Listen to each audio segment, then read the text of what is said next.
मैं बेहद खुश हूँ कि आज खुद मैं अपना स्टूडेंट को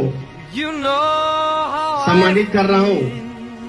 इससे बड़ा गर्व कुछ भी बात नहीं हो सकता है जो अपने स्टूडेंट को खुद इंस्ट्रक्टर सम्मानित कर रहा है कि आज जिस मुकाम पे पहुंच रहा है उसके लिए पूरे Shotokan karate federation of India, Ramgarh district और पूरा कराटे परिवार इनके साथ में है।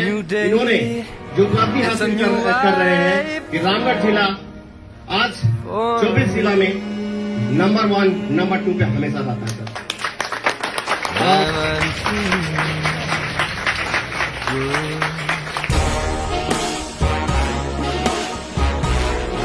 I'm feeling good.